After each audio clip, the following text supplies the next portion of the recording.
కొడవలూరు మండలం నాతరాజుపాలెంలో గుంటూరు నుండి తిరుమలకు 15 మంది బృందంతో పాదయాత్ర చేస్తున్న 70 సంవత్సరాల మహిళ నాతరాజుపాలెం చేరుకున్నారు. ఈ సందర్భంగా 70 సంవత్సరాల ఆకుల కామేశ్వరి మీడియాతో మాట్లాడుతూ అనారోగ్యంతో బాధపడుతున్న తన మనవడు ఆరోగ్యంగా ఉండాలని శ్రీ వెంకటేశ్వర స్వామికి మొక్కుకున్న తర్వాత స్వామివారి దయతో తన మనవడు ఆరోగ్యం కుదుటపడడం జరిగిందని, దానివల్ల స్వామివారి దయతో మొక్కు తీర్చుకునేందుకు తాను నెల రోజుల క్రితం పాదయాత్ర ప్రారంభించడం జరిగిందని, స్వామివారి ఆశీస్సులతో మరో నెల రోజులలో దర్శించుకునేందుకు తిరుమల వెళుతున్నామని తెలిపారు. నా పేరు ఆకుల కామేశ్వరి. మేము గుంటూరు నుంచి పాదయాత్రగా తిరుపతికి బయలుదేరాము.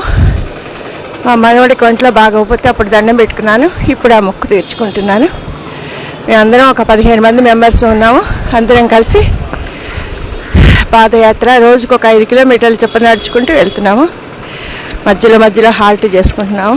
మా గురువు గారు భగవాన్ శ్రీ శ్రీ శ్రీ విశ్వయోగి విశ్వంజీ మహారాజ్ గారు స్వామి ఆశీస్సులతో తిరుపతి బయలుదేరుతున్నాం. Thank you. పోయిన నెల 11వ తారీఖు బయలుదేరాము సార్. ఇంకొక నెల ఎక్స్పెక్ట్ చేస్తున్నాం.